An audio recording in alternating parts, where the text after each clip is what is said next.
In my first lecture, I discussed the metaphysical base of objectivism, the recognition of the fact that reality is a firm, objective absolute, that everything which exists possesses identity, that consciousness is the faculty of perceiving and identifying that which exists. Last week, I discussed epistemology. Epistemology is the science that studies the nature of human knowledge. I presented the basic pattern of the structure of man's consciousness. Reason as man's faculty of perceiving reality, the process by which man's consciousness proceeds from sensations to perceptions to the formation of abstractions or conceptions, the nature of the subconscious, the nature of emotions, and the fact that emotions come from man's conscious or subconscious premises. This evening I will continue the discussion of epistemology. I will take up the question of what is thinking, what are the standards of correct reasoning, that is, reasoning which gives us actual knowledge of reality. I will discuss that crucial, most unappreciated science, logic. You have all heard the popular misconceptions of the role and function of logic. Most people believe that logic is some dry, formalistic science, a kind of aimless parlor game for unemployed intellectuals who waste their time quibbling over words.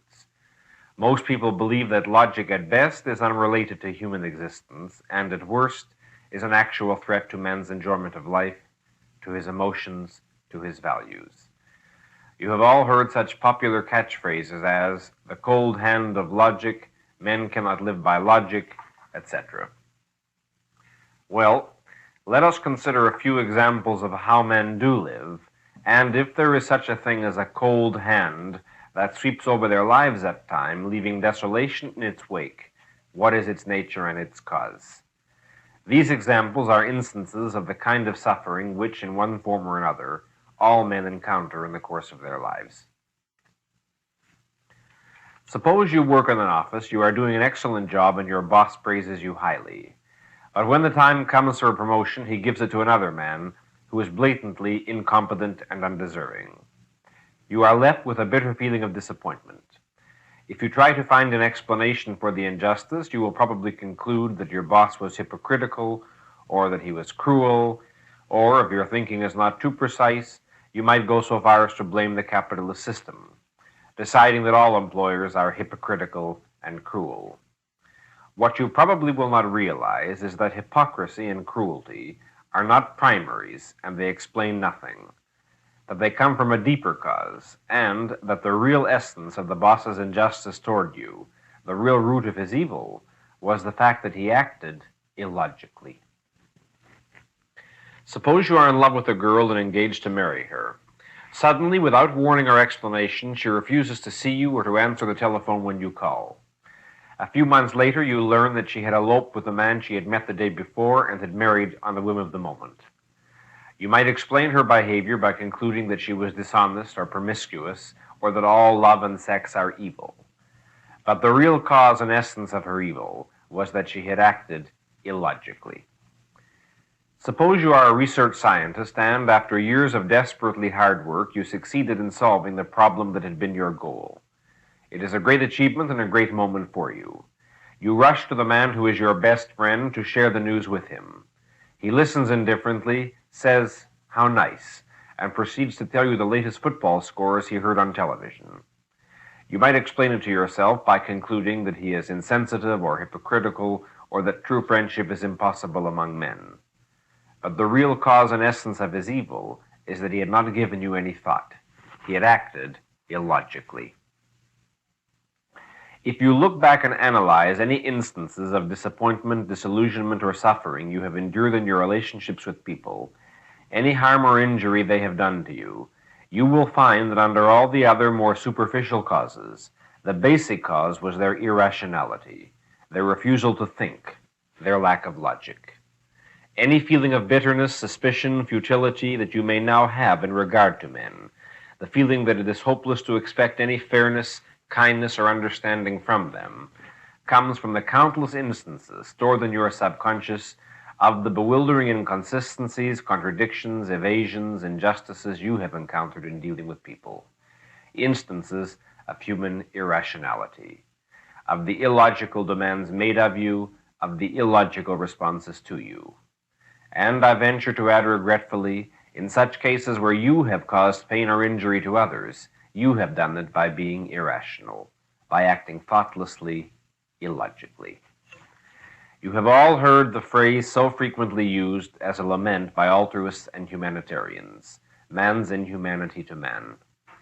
I wish to state that the essence of this inhumanity, the factor responsible for it, is irrationality, and that no other single factor, not even deliberate sadism, has caused the suffering and destruction comparable to that caused by the irrationality of well-meaning, good-intentioned people in the history of mankind and in the personal histories of individual lives.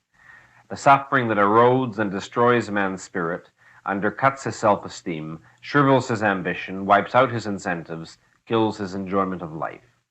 The suffering that drains the enthusiasm of youth and brings an eager, curious, benevolent child to that state of gray, cynical lethargy, which in our present culture is regarded as adulthood. What is sadism when compared to that slow, daily, all-pervading process of murder in which well-meaning people are constantly engaged? Besides, sadism, too, is only the manifestation, the result of irrationality. The irrational is the unthinking. It is the willful defiance of reason. To act illogically is to exhibit contradictions in one's behavior. Now, in this context, let me read to you again the quotation read in the first chapter, a quotation from Will Durant's popular Story of Philosophy. Quote, "But no man ever lived who could lift logic to a lofty strain. A guide to correct reasoning is as elevating as a manual of etiquette. We may use it, but it hardly spurs us to nobility. Not even the bravest philosopher would sing to a book of logic underneath the bough." Close quote. Ladies and gentlemen, Atlas Shrugged is a hymn to logic, to the power and importance of logic. You will have observed that the 3 parts of Atlas Shrugged are named after the 3 Aristotelian laws of logic: non-contradiction, either-or, A is A. The generally accepted dictionary definition of logic is the art of correct reasoning. This is true, but it is a description rather than a definition. It defines the field with which logic deals, the field of reasoning, but it leaves open the question of what is correct in reasoning. Ayn Rand has answered that question with a specific definition. Logic is the art of non-contradictory identification. The full importance of this definition will become clear to you as we discuss the nature of logic. In the process of acquiring knowledge, of moving from the perception of concretes and particulars to the formation of wider and wider abstractions and concepts, and in the applying of concepts to new particulars, new concretes, man's mind does not function infallibly. Error is possible to man. Therefore, man needs a standard by which he can judge the truth or falsehood of his conclusions, the validity or invalidity of his thinking. He does not possess such a standard automatically or innately. His mind must discover it. That standard is logic. Aristotle was the father of the science of logic, the first man who formulated the principles of correct thinking, the principles that all men must obey if the attainment of truth is their purpose. The 3 Aristotelian laws of logic are the law of identity, the law of contradiction, the law of excluded middle. The last 2 are merely corollaries or restatements of the first.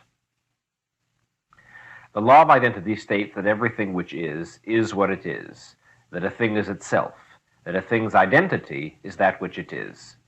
In algebraic formulation, the law of identity is stated as A is A. The law of identity was discussed in the first lecture as the basic principle of metaphysics.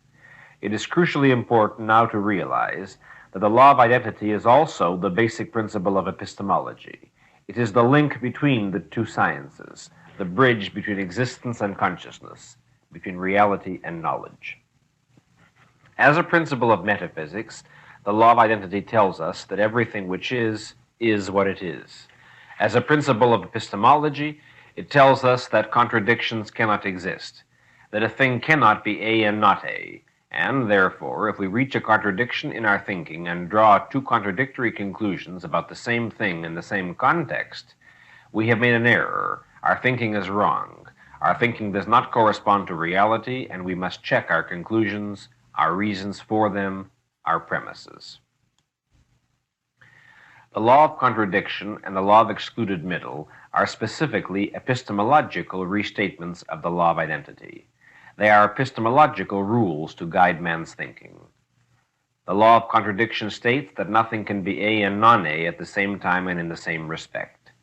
Thus, if the law of identity states that a table is a table, then the law of contradiction states that nothing can be a table and not a table at the same time and in the same respect. A tablecloth cannot be green and non-green at the same time and in the same respect. Contradictions cannot exist. At the same time and in the same respect, no attribute can be present and absent, no effort can succeed and fail to succeed, no action can be good and not good, no entity can be man and not man, no man can be alive and dead. It is the law of contradiction which teaches us that if all men are mortal and Socrates is a man, it is rational to infer that Socrates is mortal and irrational to conclude that he is not. That if a theory conflicts with the facts of reality, the theory must be rejected. That a theory to be valid must integrate all and clash with none of the relevant evidence. That if a scientist's investigations lead him to the formulation of two mutually exclusive hypotheses, at least one of these hypotheses is wrong. That no proposition can be both true and false. That if a mother simultaneously demands of her children that they think independently and that they obey her on blind faith, she is not a practitioner of rationality. And neither is an employer who gives switching and irreconcilable orders, and neither is a moralist who preaches that self-abnegation leads to self-fulfillment, and neither is a political theorist who declares that men can achieve freedom only by establishing a slave society. Logic is the art of non-contradictory identification. The law of excluded middle states that everything is either A or non-A at a given time and in a given respect. For instance, either this is a table or it is not a table. Either this tablecloth is green or it is not green. Observe, and this is very important, that I have not said either this is a table or it is a chair. I have said either this is a table or it is not a table. I have said either this tablecloth is green or it is not green. In accordance with the law of excluded middle, I could also have said either this tablecloth is red or it is not red. This would be true in regard to this particular tablecloth. It is not red. But I could not say as a universal principle, either this tablecloth is green or it is red. This would be an obvious absurdity. A tablecloth may be green or red or blue or yellow or plaid or polka-dotted, etc. But whatever color a particular tablecloth happens to be, the universal alternative is only that color or not that color, green or not green, red or not red, polka-dotted or not polka-dotted, etc. This particular identity or not this particular identity, without specifying any other kind of particular identity. The law of excluded middle states everything is either A or non-A. It does not state everything is either A or B. At a given time and in a given respect, either an attribute is present or it is absent. Either an effort has succeeded or it has failed to succeed. Either an action is good or it is not good. Either an entity is man or it is not man. Either a man is alive or he is dead. Either a proposition corresponds to the facts of reality or it does not. But no third alternative is possible.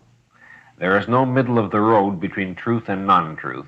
There is no compromise between existence and non-existence.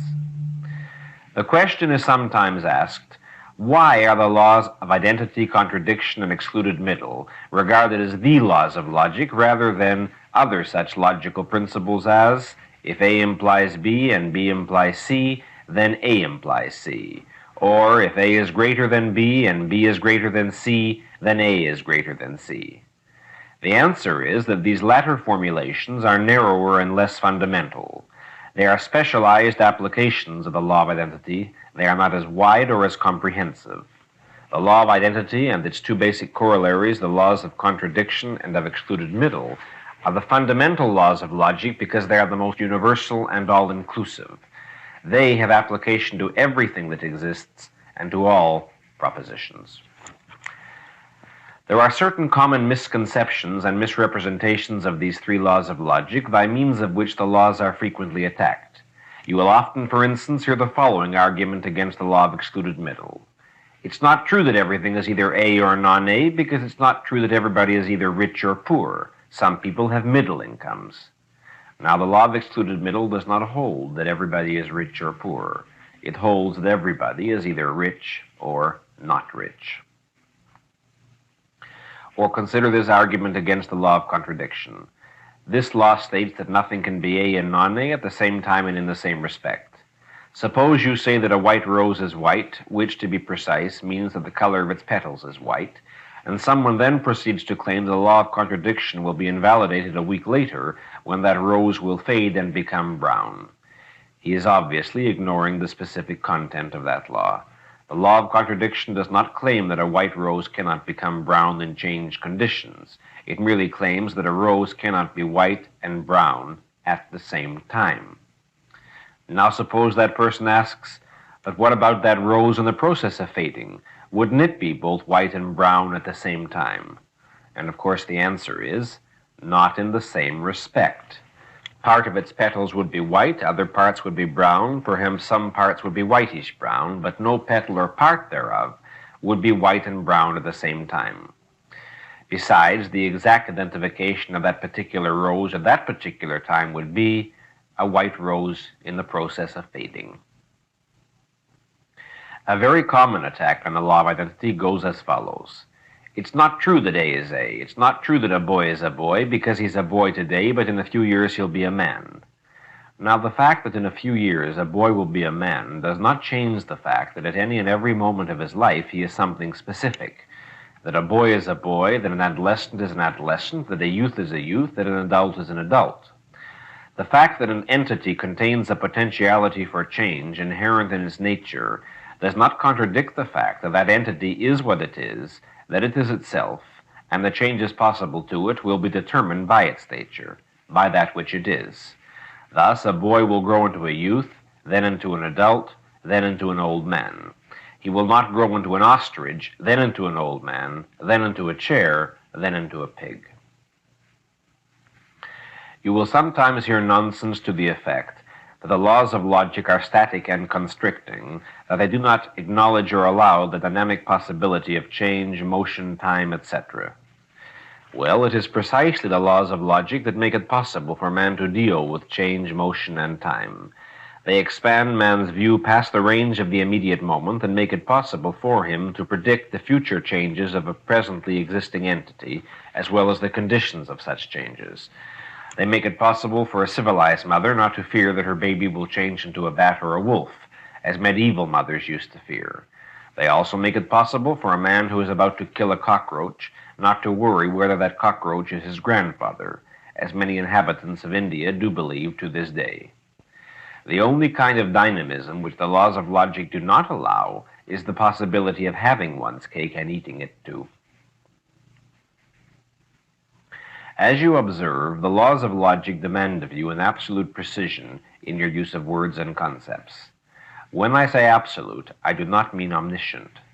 If you use the word man, for instance, you do not have to know everything that could possibly be known about man, but you do have to know what you know, and you do have to know the exact meaning and context in which you use the concept man, in order to avoid such traps as the one involved in the example of a boy growing into a man.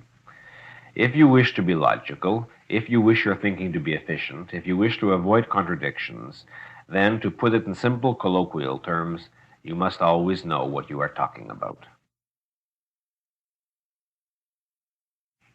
It is the laws of logic that guide us in the process of thinking, of drawing conclusions from our observation of the world. Obviously, in order for our reasoning to yield us an actual knowledge of reality, it is necessary not only that our thinking be free of any internal contradictions, but that the premises with which we start be true. The base of our knowledge is, of course, our direct and immediate perceptions. Perceptions are the given, the self-evident.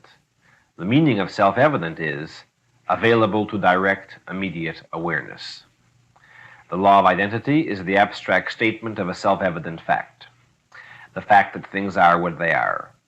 The difference between the self-evidence of sensory perceptions and the self-evidence of the conceptual metaphysical axiom of identity is only this. The axiom is implicit in every perception. Man is aware of it directly with every perception, but he requires an accumulation of perceptions, an accumulation of knowledge, before he can formulate the axiom. A baby, as we have said, is implicitly aware of the law of identity with his first sensory awareness of reality, but he cannot identify it consciously, and he cannot formulate it into a conceptual statement until much later. It is only when man grasps the law of identity that he gains control over his conceptual knowledge. By means of this axiom, he can retrace his knowledge, he can check the validity of any concepts, abstractions, and inferences he has drawn so far, check them by retracing them back to their base in perceptual reality, in his direct, immediate perceptions. He can bring his knowledge, his mental files, into non-contradictory order, and then he can go forward in pursuit of new knowledge as a fully conscious adult and thinker, now armed with the standard by which he can test the validity of all his conclusions and inferences. Thus, the axiom of identity may be described as a delayed immediate perception. Immediate in the sense that it is perceived directly, delayed in the sense that it has to wait for a conceptual formulation before it can enter man's conscious awareness and change from the implicit to the explicit. The same principle, of course, applies to the other logical axioms, that is, to metaphysical axioms, axioms implicit in the concept of existence or being as such. To quote from Galt's radio speech, quote, "An axiom is a statement that identifies the base of knowledge and of any further statement pertaining to that knowledge. A statement necessarily contained in all others, whether any particular speaker chooses to identify it or not. An axiom is a proposition that defeats its opponents by the fact that they have to accept it and use it in the process of any attempt to deny it." Close quote. This last sentence is an answer to the neo-mystics who claim that there are no self-evident axioms, that philosophical axioms are a matter of faith or arbitrary choice, that anyone can choose anything he pleases as a philosophical axiom, and that any choice is as valid as any other. Which would mean, of course, that man's knowledge rests on thin air, on subjective whim, that faith is as valid as reason and science, that there is no such thing as knowledge. The test to determine what is an objective philosophical axiom is not the number of people who may or may not accept it, but the fact that no statement, proposition, concept, abstraction, claim, knowledge, or pretense at knowledge is possible or definable without it, and that all attempts to deny it contain it implicitly. For instance, if a man chooses to claim as an axiom that the universe was created by green gremlins, one can refute him without using the concept of green gremlins and without having to accept their existence implicitly in one's argument. But if a man claims that he does not choose to accept the law of identity, he has already accepted it implicitly in the fact that he has uttered a specific sentence of a specific meaning, that he intends his sentence to be what it is and to mean what it means, and not the opposite. An axiom does not require proof. It is that on which all proof rests. The laws of logic are axiomatic. They are merely the restatements of the law of identity. They are not inferred or deduced. They are the means which make inference and deduction possible. They require no proof. They are the means of proving. To demand, as the neo-mystics demand, that the axioms of logic be proved is to evade the meaning of the concept of proof. Proof is a process of inference. It consists of establishing that a proposition is true by deriving it from previous knowledge. This implies the existence of previous knowledge, which is axiomatic and self-evident, as distinguished from inferred knowledge, which requires proof. If no self-evident knowledge existed, if all knowledge required proof, if all propositions had to be derived from earlier propositions, there would be an infinite regress in the chain of reasoning. Knowledge would have no starting point. It would have to start out of nothing, out of zero, out of non-knowledge. This means that there could be no such thing as knowledge and no such concept as proof. One proves a proposition by demonstrating that it is logically necessitated, that its denial would contradict facts already known to exist. If no facts are or can be known directly and self-evidently, there can be no proof and no such concept as logical necessity. Since logic is the standard of proof, since it sets the principles of proof, by what means and by what standard is logic to be proved? Until one has grasped that A is A and that contradictions cannot exist, there can be neither proof nor even the concept of proof. Those who demand proof for axioms and for the laws of logic are guilty of the fallacy of ignoring the genetic roots of concepts, the fallacy of the stolen concept which we discussed last week. It is only the concept of logical axioms that makes the concept of proof possible. The law of identity is a genetic root of the concept of proof. Those who claim that they do not accept the law of identity can no longer claim any meaning for the concept of proof and cannot ask that anything be proved. Strictly speaking, the neo-mystics of today do not literally demand that the axioms of logic be proved, or rather, the demand is implicit rather than explicit. It is contained in their assertion that since the laws of logic cannot be proved, they cannot be known to be true, they cannot be known to apply to reality. Today it is fashionable among modern philosophers to assert that the axioms of logic are arbitrary, but this is to confess that one has forgotten how such a concept as the arbitrary was originated. An arbitrary idea is one accepted by chance, caprice, or whim. It stands in contradiction to an idea accepted for logical reasons, from which it is intended to be distinguished. The existence of such a concept as an arbitrary idea is made possible only by the existence of logically necessary ideas. The former is not a primary, it is genetically dependent upon the latter. To maintain that logic is arbitrary is to empty the concept arbitrary of meaning. To declare that the axioms of logic are hypotheses or merely probable is to be guilty of the same contradiction. The concept of the hypothetical or of the probable acquires meaning only in contradistinction to the known, the certain, the logically established. It is not a primary. Only when one has grasped something which is certain can one arrive at the idea of that which is not, and only logic can separate the latter from the former. Many neo-mystics contend that the axioms of logic are accepted, not because they are known to be true, but because they work, because they are practical. To contend this is to evade the question of how one decides what is or is not practical before one has grasped that that which is, before one has acknowledged that A is A. Many neo-mystics assert that the axioms of logic do not pertain to existence and do not reflect the nature of reality, that they pertain only to language, that they merely express the manner in which men have agreed to use words and connect propositions, and that men could have chosen otherwise. To assert this is to make the use of language a matter of arbitrary whim, to make thought a matter of arbitrary whim, and to place oneself in the category of a schizophrenic. It is the schizophrenic who does not believe that his statements or method of inference need bear any necessary correspondence to the facts of objective reality. Those who contest the self-evident certainty of the law of identity are unable to escape its implicit acceptance and use. They seek to prove their claims by means of the very logic they deny. They use concepts such as infer, demonstrate, arbitrary, hypothetical, probable, which only the axiom of identity makes possible. They attempt to adduce evidence for their position, assuming that their evidence is something, that it is what it is. They argue, implying that if their theory is true, it is not simultaneously false. They cannot escape that which they seek to reject, because existence is identity. Just as man cannot, without contradiction, contest that A is A, so he cannot contest that he is able to know it. Just as it is an axiom that existence exists, so it is an axiom that consciousness is conscious.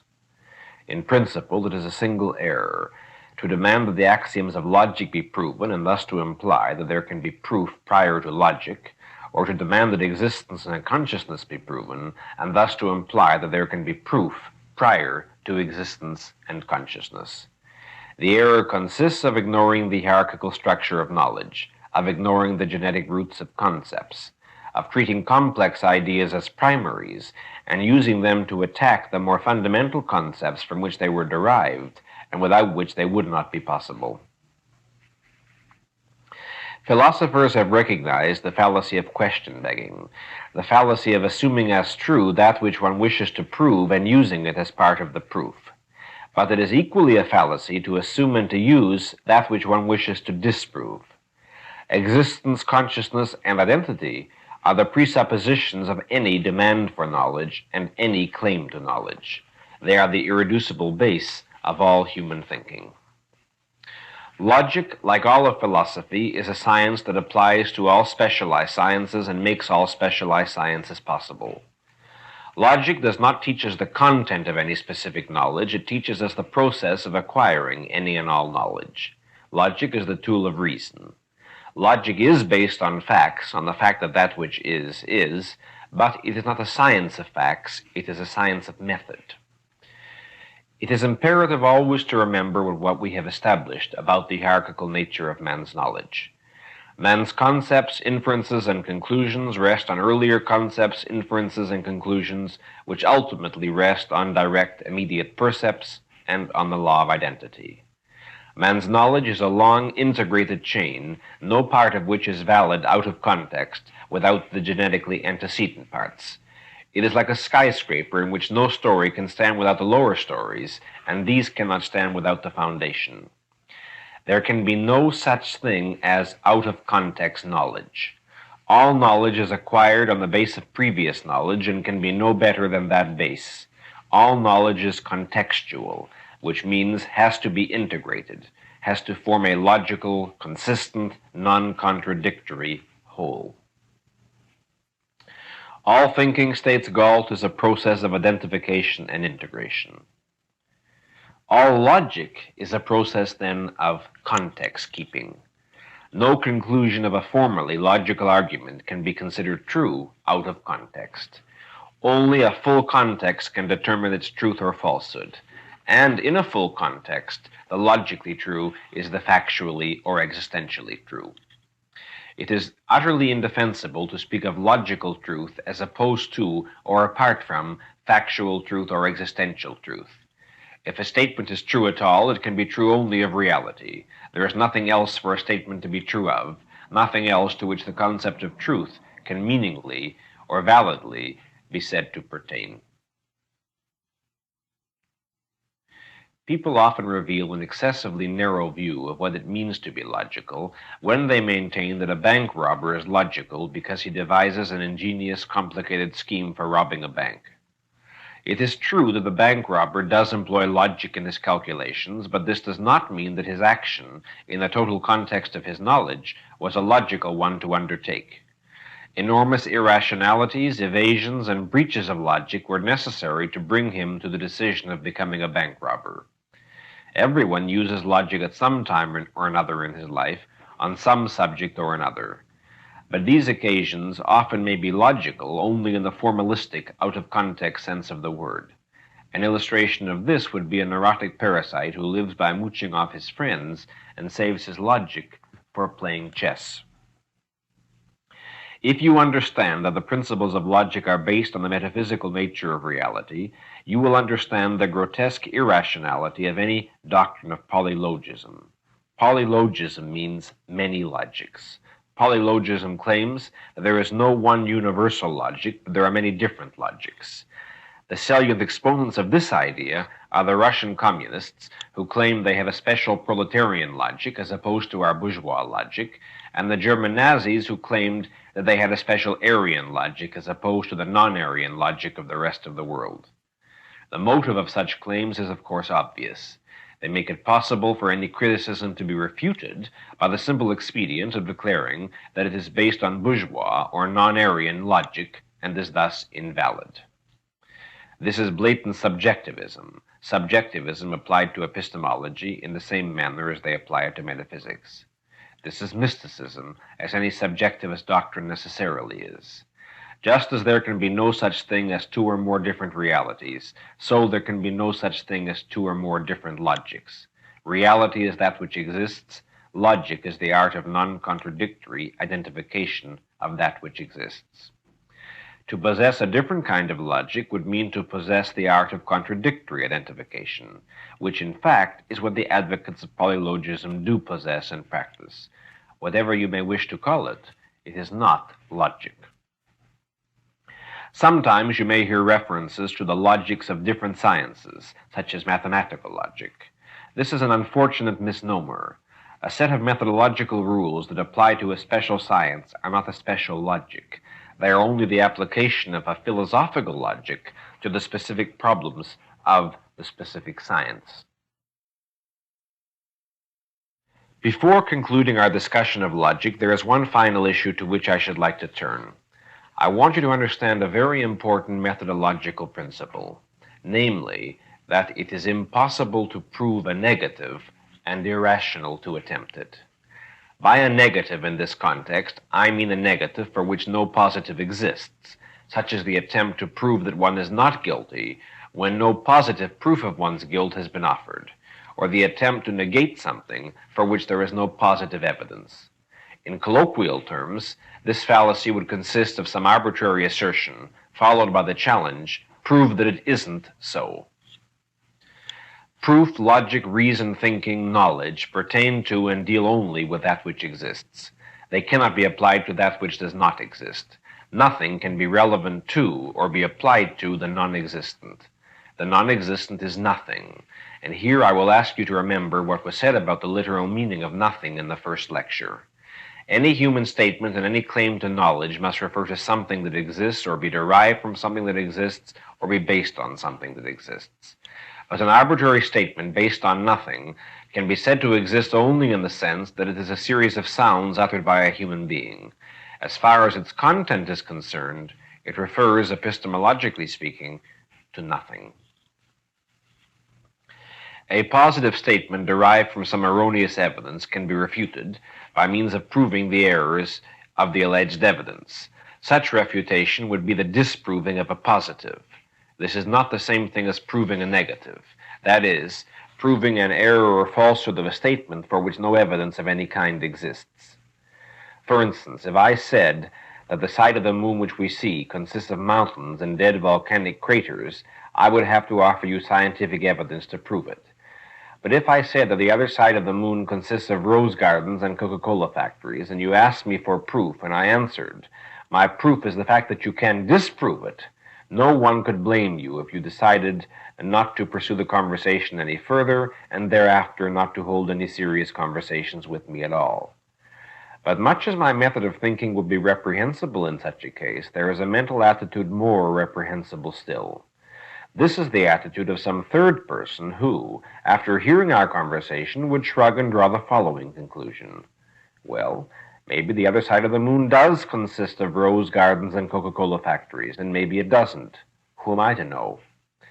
If I, in this example, acted like a mystic openly at war with reality, then he, the neutral observer, was guilty of something worse.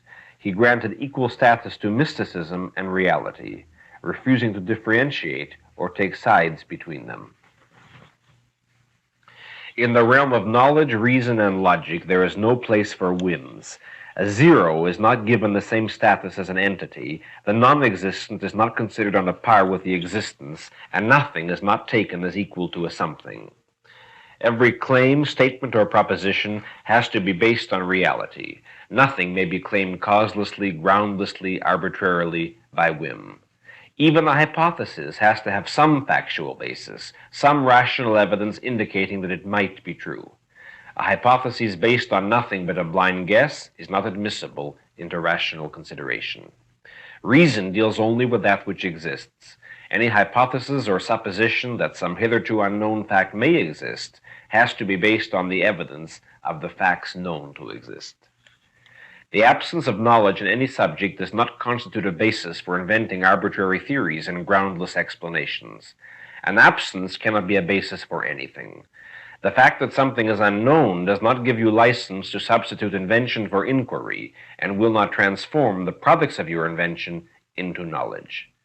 Nor can you invert logic to the point of claiming that that which has not been proven to be impossible is therefore possible. One must be able to prove that something is possible. It is not an accident that under the British and American code of law, a man is presumed to be innocent until he is proved guilty, but under the Soviet code of law, a man is considered guilty until he has proved himself innocent. Try to imagine what it would be like to live under the constant threat of being found guilty of undefined crimes on unspecified charges, and of having to prove your innocence where no standard of truth or innocence exists. To understand fully the irrationality of the demand for proof of a negative, concretize what this principle would mean if applied consistently in a court of justice. Suppose that you are suddenly arrested and brought to trial. The prosecutor asserts, without any further details, that you have committed a murder and demands that you prove you have not. You ask, what murder? He does not answer. He does not have to prove your guilt. You have to prove your innocence. You ask, who was killed? He does not have to answer nor to produce any corpus delicti. Why do you suspect me? He does not have to have any reasons.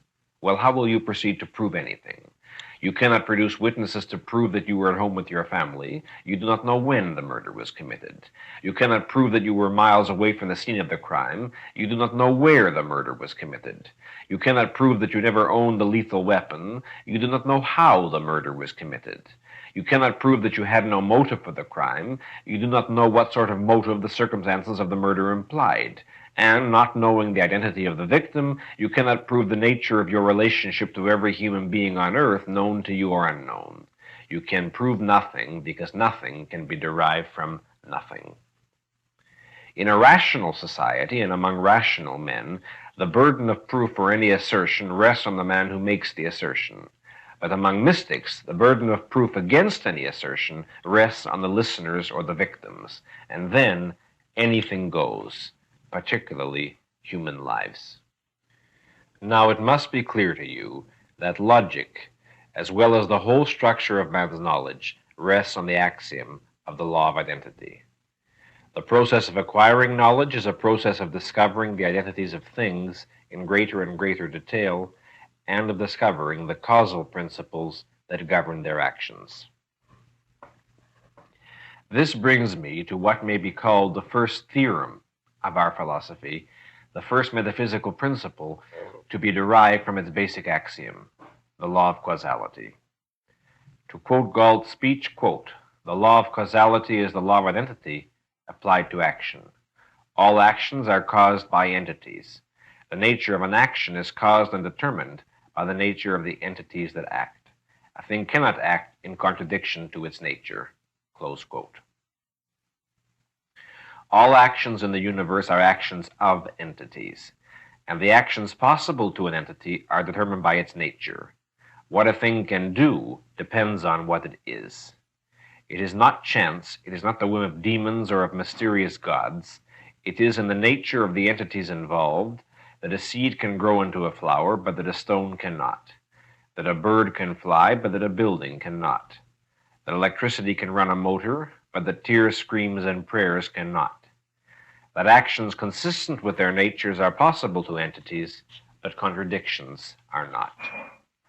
Just as what a thing can do depends on what it is, so in any specific situation, what a thing will do depends on what it is. Every action is caused by the nature of the entities that act. If iron is exposed to a certain temperature, it expands. If water is exposed to the same temperature, it boils. If wood is exposed to the same temperature, it burns. The differences in their actions are caused by the differences in their properties. If an automobile collides with the bicycle, it is not chance that the bicycle is hurled into the air rather than the automobile. If an automobile collides with a train, it is not chance that the automobile is hurled into the air rather than the train. Causality proceeds from identity. To maintain that there could be action without entities that act is to commit the fallacy of the stolen concept. It is to forget that the concept of action logically requires and presupposes that which acts and would not be possible without it.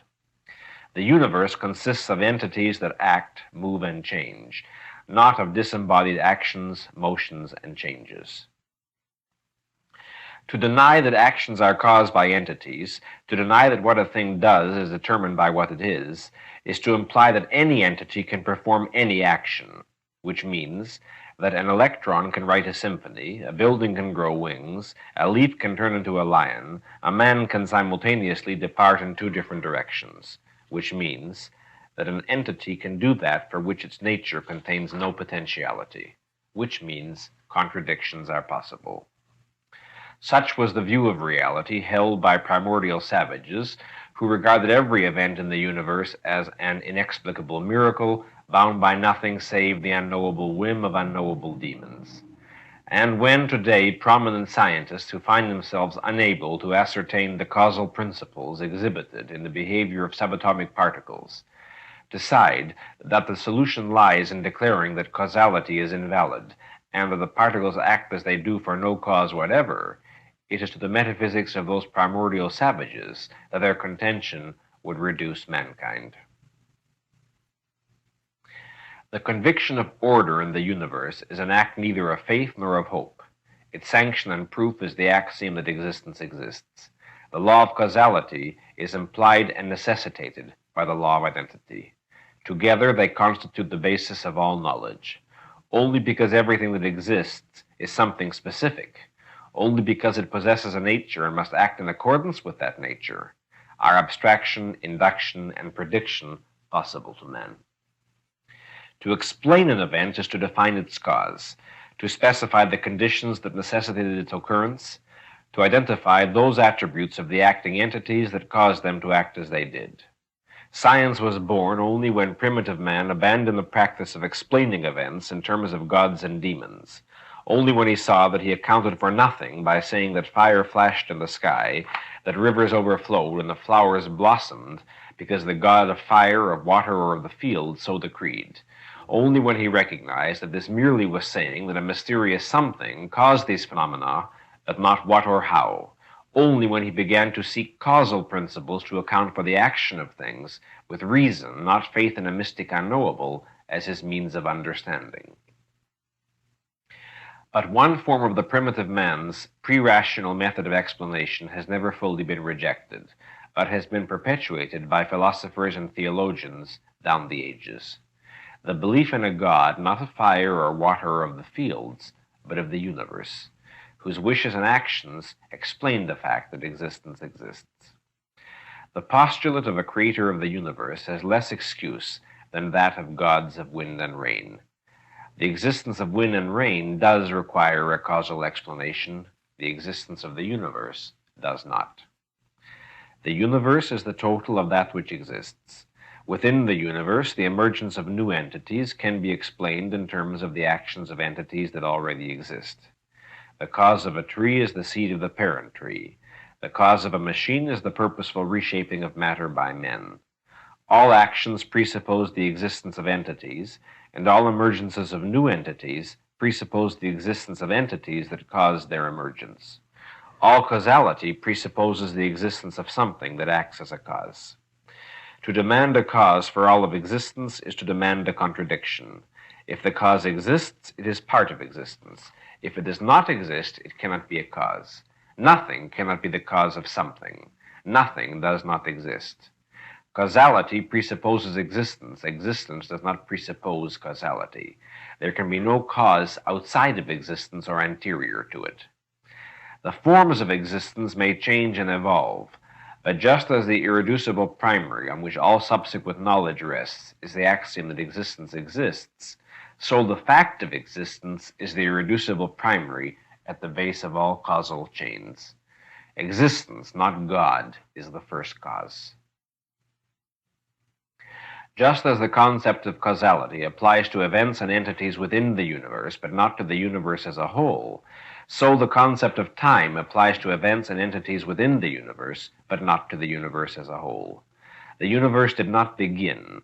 It did not at some point in time spring into being. Time is a measurement of motion. Motion presupposes entities that move. If nothing existed, there would be no time. Time is in the universe. The universe is not in time. This is the full meaning of the concept of existence as an irreducible primary. That every attempt to go outside existence or beyond it, every attempt to place it in time, to ascribe to it an antecedent cause, to demand that it be proved, leads inexorably to logical contradictions. Epistemologically, all such attempts represent the fallacy of the stolen concept. Metaphysically, all such attempts demand that one step into non-existence, that one enter a nothing in order temporally, causally, or logically to explain a something. That non-existence does not exist, nothing is nothing, existence exists, and only existence exists. One of the characteristics of a rational man is his respect for the law of causality, his concern with knowing what causes are needed to achieve his goals and what will be the effect of achieving them. One of the chief characteristics of irrationalists is their attempt to escape the law of causality, their desire to obtain effects without having to enact the causes, and their desire to get away with certain actions without any responsibility for the effects. As examples of the first, that is, of the desire for effects without causes, the man who wants to be famous as a writer but does not want to learn the difficult skill of writing. The woman who wants to be loved but gives no thought to acquiring any virtues, any traits of character that would make her worthy of being loved. As examples of the second, of the desire to escape the effects of one's own actions, the crooked businessman who wants to be regarded as a pillar of society, the woman chaser who wants his wife to provide him with a happy home, the neurotic who, in any conflict between his wishes and reality, considers reality expendable and then cries that reality is set against him. All these and countless other examples are instances of men's rebellion against the law of causality. The law of causality permits them no miracles. It does not permit them the irrational. It does not permit their wish, divine supremacy over the universe. A psychiatric textbook tells the story of Frederick William of Prussia, who had the neurosis of sadism and simultaneously a passionate neurotic preoccupation with being loved by his subjects. It is reported that Frederick William dragged his subjects into a torture chamber and had them beaten while screaming at them, "I don't want you to fear me, I want you to love me." Well, you can observe that there are three ways in which Frederick William was violating the law of causality. First, his desire to create causes but to avoid their effects. Second, his desire to achieve effects without supplying their necessary causes. Third, his desire to reverse cause and effect. First, he wanted to inflict torture but to avoid its necessary consequence, its effect, the emotion of fear in his victims. Second, he wanted the love of his subjects, but gave them no cause whatever to feel any love for him, and in fact gave them cause to feel hatred. Third, having no self-esteem, he felt that if somehow he could command the love and admiration of his subjects, this would give him a sense of his own value, so that admiration, the effect, would give him the virtue that should have been its cause. Now, you might think that this is an extreme, unusual case of neurotic irrationality. But now, is it so very different from the behavior of the kind of mother whom one encounters every day? The mother who, when her child is disobedient, slaps him back and forth across the face, saying, "I'm your mother. I'll teach you to love and respect me." In Atlas Shrugged, there are many examples of the revolt against causality. The looters, the collectivists, want to destroy the cause of production, a mind free to act, but want to keep somehow the effects of production: food, shelter, clothing, wealth. They want to enslave the producers, to expropriate their wealth, and yet to have them continue to work happily, willingly, and creatively. It is the nature of causal connections that gives man control over physical nature, the power to reshape matter to his purposes. Of all the living species, man is the only one who does not have to adjust to his background, but can adjust his background to himself. He can do so only by means of asking the question why about any phenomenon of nature that he observes. To ask why is to ask what causes this. The law of causality is the ally, the tool, the best servant of the thinker, the inventor, the creator, the producer. And by the same token, the law of causality is the enemy hated by all mystics, by anyone who seeks escape from reason and from the obsoletism of reality. One of the most eloquent expressions of the mystics' antagonism toward the law of causality may be observed in their attacks on the faculty of reason in general and on man's senses in particular. At the start of last week's lecture, I pointed out that, in order for man to be conscious, in order for man to perceive reality, he must possess a means of consciousness, a means of perception. If you examine the mystics' arguments against the senses, you will see that the clear implication of their position is a desire for a consciousness that would be independent of means, a form of perception not bound by the law of causality. Last week I mentioned the standard example of the mystics' attack upon the validity of man's senses, the stick that looks bent when seen in water. I will now give you another similar example which you hear very often. Our senses deceive us, claim the mystics, because we know in fact that the rails of a railroad track are parallel, yet when we look off into the distance, the rails seem to converge to a single point. This proves that the senses are not to be trusted, that they give us a distorted and unreliable view of reality. First, observe that this argument contains the fallacy of the stolen concept, the use of sensory evidence to demonstrate the invalidity of sensory evidence. By what means did the mystics discover that the rails were parallel after all? Second, they are damning their eyes for giving them the full contextual evidence of everything within the range of visual perception. The rails appear to converge in the distance because the farther an object is from us, the smaller the image it casts upon the retina of our eyes. Thus, the rails and the space in between them would appear progressively smaller as they go off into the distance. If impossibly our eyes could contradict their own nature, if they could defy the law of causality and willfully ignore the context in which the rails were perceived, so that the rails did not seem to converge, that would be sensory deception. Our eyes in this example give us not merely the view of the rails, but also the evidence of distance. It is by learning to understand this evidence that man learns to grasp perspective and to estimate distances. Project what our eyesight would be like if the mystics had the power to alter reality, and if a mountain 2,000 feet high, 3 miles away from us, seemed as high as if it was stood straight against our nose. Then we would be trapped within the narrowest range of vision. A long range requires integration. The grasp of perspective, the discovery of causes, requires a very long process of thought and integration. That is what the mystic resents. Why, he cries like a nasty child stamping his foot at reality, why don't my senses give me automatic omniscience at any and every isolated moment? Another favorite argument of the mystics against the validity of the senses consists of declaring that the senses are limited and therefore untrustworthy because they cannot do two things at once or be in two different places at the same time. For instance, if I am looking at the front of you, I am unable simultaneously to see the back of you. That I am able to walk around you, see all the various aspects, and integrate them is apparently too much of an effort for the mystics. While he protests that he wants to see more than his limited senses permit him, while he protests that he is ambitious, the epistemological truth is that he is lazy. Here again you can observe his desire for instantaneous omniscience and his revolt against the laws of identity and causality. Whenever a mystic denounces limits, he denounces identity and causality. Since our senses have a specific identity, the actions possible to them are limited by that identity.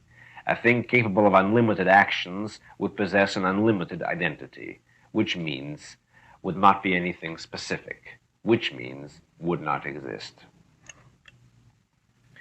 Another and similar argument of the mystics against the limitations of sensory perception is the complaint that our eyesight is no good because we cannot see microbes or molecules or atoms or electrons. Well, again, observe the fallacy of the stolen concept and the demand for automatic omniscience. By what means did the mystic learn of the existence of microbes, molecules, atoms, or electrons? What human faculty devised the instruments that were necessary to perceive or to infer their existence? Furthermore, if we were able to see microbes, if that were the size and the range of our eyes, an apple would be hopelessly too large for us to see, and we would have to infer rather than perceive its existence.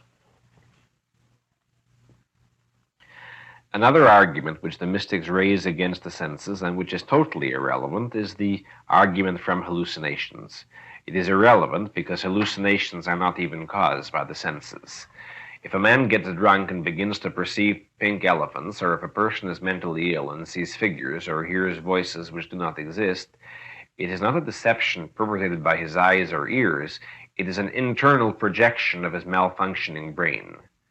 When the mystic argues that what man perceives is not reality, but only an illusion or a hallucination, then the mystic is again guilty of the fallacy of the stolen concept. Where did he get and what does he mean by such concepts as illusion or hallucination, without the existence of any valid perception of reality, from which illusions and hallucinations can then be distinguished? It is clear from all these examples that the mystic's basic motive is the desire for a causeless consciousness, a consciousness without any specific means of awareness. Their position, in essence, is as follows. Since man perceives reality by some finite, specific, identifiable means that function in a specific manner, this proves that he can never know reality. If somehow he could be aware of reality directly, without any means whatever, then and then alone could he be certain that his awareness of reality was valid and correct. Observe the ultimate paradox of this argument. The mystics regard man's sense organs not as the means, but rather as the obstacle to knowledge. If only you would destroy your eyes, your ears, and the rest of your senses, they tell you, you would achieve perfect knowledge. And that precisely is what they struggle to make you do by philosophical means. Now, finally, let us consider what precisely a mystic is. Mysticism is the claim to a non-sensory, non-rational form of knowledge. When an individual rejects reason as his standard of judgment, only one alternative standard and only one alternative psychological category remain to him, whether he chooses to acknowledge it or not: his feelings. A mystic is a man who treats his feelings as tools of cognition. He knows he's right, he declares in justification of any assertion because he feels he's right. He describes this process of acquiring knowledge as revelation or intuition or transcendental awareness, none of which concepts he is able objectively to define or communicate, which proves their superiority, he claims, to the kind of concepts that can be defined and communicated, since he contends the rationally intelligible is inferior to the rationally unintelligible. Scorning the senses and the intellect as limited, deceptive, and unreliable, he answers the request for an explanation of how he knows what he claims to know with the assertion that he just knows it, which means he just feels it. The basic formula of his credo, the formula to be repeated in answer to all questions or objections, is: one either feels it or one doesn't, more classically expressed as, to those who understand, no explanation is necessary. To those who do not, none is possible. But the rejection of reason is the rejection of reality, and just as the mystics claim to perceive by a means other and higher than reason, so they claim to perceive a reality other and higher than the reality perceived by reason, a special non-describable dimension known only to the elite who share their special non-describable powers. It is worth observing in how many crucial respects the attitude of a mystic is paralleled by the attitude of a schizophrenic. A mystic refuses to be constricted by the laws of identity or causality. So does a schizophrenic. A mystic believes in the possibility of contradictions and miracles. So does a schizophrenic. A mystic claims to hear inner voices that provide him with absolutely reliable, not to be questioned information. So does a schizophrenic. A mystic feels that his feelings are an infallible guide to truth. So does a schizophrenic. But a schizophrenic's feelings are not valid, insist the mystics, whereas the mystics, are. He can be certain of this, he assures us, because he feels it. When a mystic declares that he possesses a sixth sense which reveals information denied to men's other five, when he declares that his relation to ordinary men is like their relation to a man who is blind, the facts he evades are these: that the faculty of sight is the property of a specific material organ whose existence is objectively demonstrable, but the mystic's alleged faculty is not; that the knowledge provided by man's sight does not contradict and undercut the knowledge perceived by his other senses, but the knowledge a mystic claims to perceive does. One can communicate one's knowledge to a blind man by translating it into terms his senses can grasp.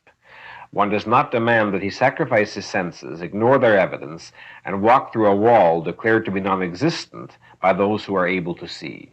One does not demand of a blind man that he violate his reason and accept the logically contradictory as true. One does not demand of a blind man that he substitute his feelings for his brain.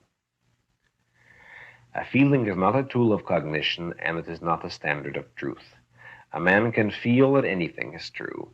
He can feel that his wife does not love him. He can feel that he deserves a raise in wages. He can feel that the world is persecuting him. He can feel that Martians are controlling his behavior by electric currents from outer space. He can feel that he is the personal agent of a supernatural power, and he can feel that his favorite horse is going to win in tomorrow's race. The fact that he feels these things does not make them true. If feelings were the standard of truth, two men whose feelings led them to opposite beliefs about the same fact could both be right. Contradictions could exist. But A is A, and just as reality is not determined by what one believes, so it is not determined by what one feels. The mind, not the heart, is man's only tool of cognition, and reason, not feeling, is his only standard of truth. In a consciousness that is free of conflict and of any desire for the irrational, that which a man knows is true and right, he will also feel to be true and right. But it is not his feelings that provide the sanction of his convictions, it is reality. Faith is the acceptance of an idea as true in the absence of objective reasons or in defiance of objective reasons to the contrary. Faith is the equation of feeling with knowledge. It is not the acceptance of an idea on the basis of incorrect reasons, it is the belief that reasons are unnecessary. In defense of assertions not defensible in logic, the mystic Tertullian writes, quote, "It is believable because it is absurd, it is certain because it is impossible." Close quote. Faith is the willful invalidation of one's consciousness, the willful surrender of one's reason, and it is faith, not judgment, that every mystic demands. It is beliefs, not convictions, that he offers. One must first believe in order that one may then know, writes Augustine. It is blindness, not sight, that a mystic upholds as the precondition of understanding. Whatever the circumstances or conditions, whoever accepts the validity of faith, whoever allows the possibility of a single issue in which the judgment of the intellect may be subordinated to other claims, is committed to the basic premise of mysticism, which means to the anti-mind, which means to the destruction of the human tool of survival. The full extent to which the mystics' views are shared fundamentally by the neo-mystics of modern philosophy, who profess to be his opponents, is revealed in the belief of both that the acceptance of the absolutism of reason ultimately rests on an act of faith. Both schools agree that the validity of reason cannot be proven, and they differ only in that the neo-mystics claim to have faith in reason, whereas the self-admitted mystics do not. To demand that the validity of reason be proven is to be guilty of the same contradiction as to demand that existence or the axioms of logic be proven, the fallacy of the stolen concept.